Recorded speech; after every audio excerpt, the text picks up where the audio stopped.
لکه حدیث مبارک کې راځي نبی علیہ الصلوۃ والسلام فرمایي وای دا داسې میاشت چې اوله رحمت تدې اول عشره چې دنو دا رحمت دی اولنۍ لس ورځې د دې رحمت دی او نبی علیہ الصلوۃ والسلام فرمایي واوسطه مغفرة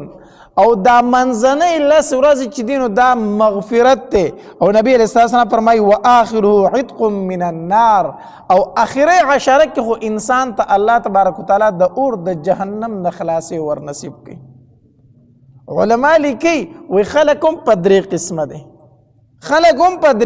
دي بعضې نیکان خلک دی چې د هغې ګناهونه نشته دي خو د هغې دپاره چې د رمضان المبارک میاشت څنګه شروع شوه نو په هغه باندې د الله رحمتونه شروع شو د هغه ګناهونه مخکې داسې کوي لږ ډېر دي خو شته هم نه نو د هغه دپاره رمضان المبارک د ابتدا نه رحمت او رحمت دی دویم قسم خلک داسې دی چې د هغه څه ناسه ګناهونه شته دی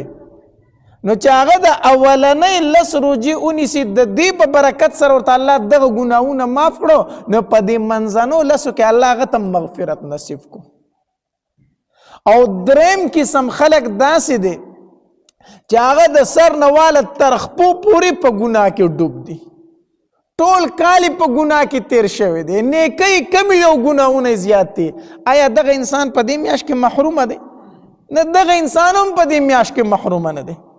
دغه انسان په کوم محرومه نه پاتې کېږي چې کوم ټول کال ګناهونه کړي هغه ته په کوم الله مغفرت نصیب کوي او د اور د جهنم نه ورته خلاصې ور نصیب کوي دې وجې نه نبی علیہ الصلوۃ والسلام فرمایي د دې میاشت اولنۍ عشره چې دا رحمت دی منځنۍ عشره چې دا مغفرت دی آخرۍ عشره کې په نتیجه مرتب شي الله تبارک وتعالی انسان ته د اور د جهنم نه خلاصې ورکړي او نبی علیہ الصلوۃ والسلام فرمایي وای په دې میاشت کې څلور کارونه ډېر زیات کوئ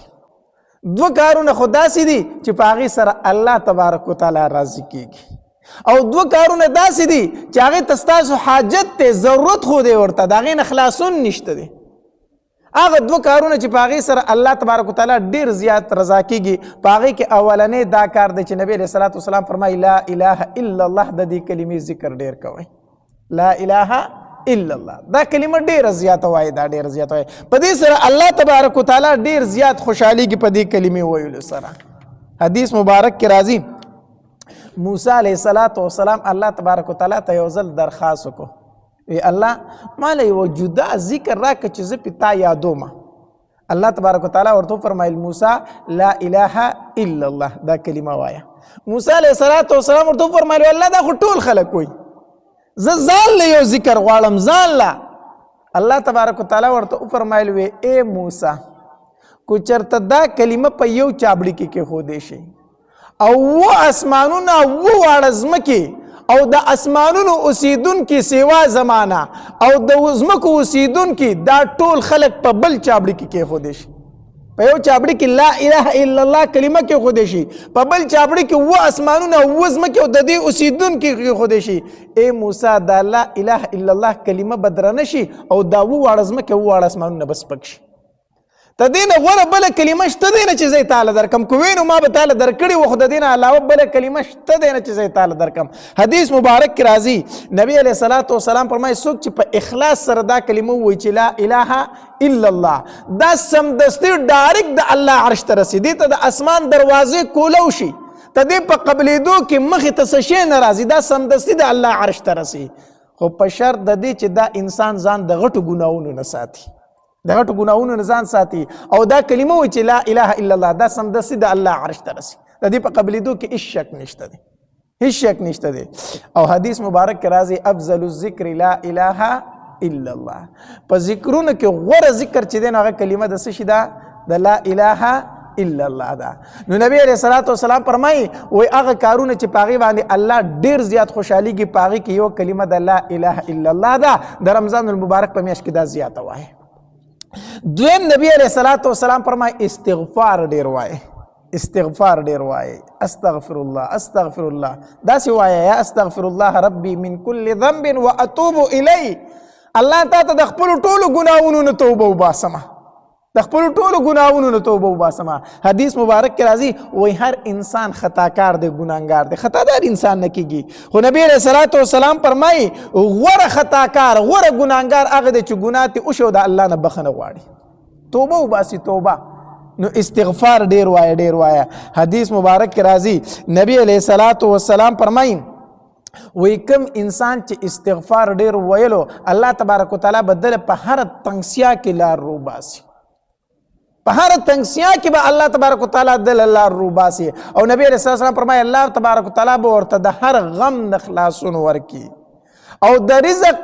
الله تبارک وتعالی به ورله د داسې طرف نه رزق ورکي چې د په وهم او ګمان کې بم نه وي. نو دویم سوای استغفار ډیر وای استغفار. او نبی علیہ الصلوۃ والسلام فرمایي دوه سيزونه داسې دي چې هغه ستاسو ضرورت دی، زمونږ ستاسو ضرورت دی، د هغې نه خلاصون نشته دی. کم یو نبی علیہ الصلوۃ والسلام فرمایي د الله تبارک وتعالی نه جنت پروژه کې ډیر غواړئ، د الله نه پکې جنت ډیر غواړئ. او حدیث مبارک کې راځي چې د الله نه غواړئ نو اوچت جنت ته غواړئ، د جنت الفردوس سوال ته نه کوه، الله نه وړوکی سوال مه کوه، د الله په در کې هیڅ کمی نشته دی. الله جنت راکه خو جنت الفردوس راته را نصیب کا.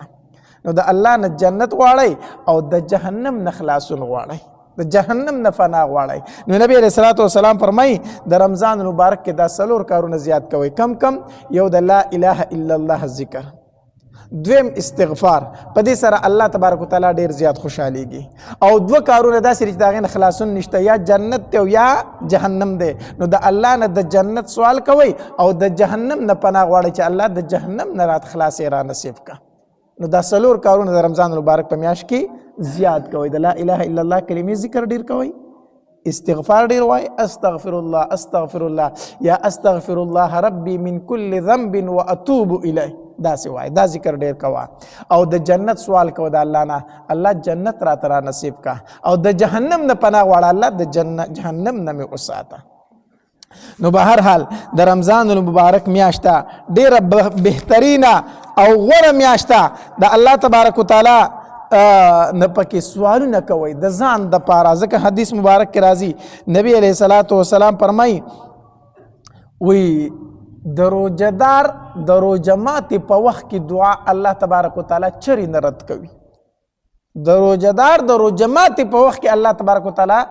دعا چرې نه رد کوي. نو د روزه ماتې په وخت کې خیري مه کوئ. اکثر زنانه پکې وړو ته خیري کوي، کنځلې کوي، بدې ردې ورته وایي، بهر ته وځئ، داسې کوئ سپکې سپورې ورته وایي، داسې مه کوئ. ځکه که چېرته په دغې ټایم کې د خیري د خولې نه ووتې ګورئ الله یې قبلوي. یو ته مورې د مور خیرم الله نه رد کوي، دویم روزهداری د روزهدار خیرم الله نه رد کوي. او تا بچي ته خیري وکړي نو دا بچی به دې بیا ټول عمر ذلیله ګرځي، نو ته به پې خفای، بیا به پې ته خفای. نو د روزه ماتې په وخت کې خیري مه کوئ، د روزه ماتې په وخت کې خپلو بچو ته دعاګانې کوئ په ځای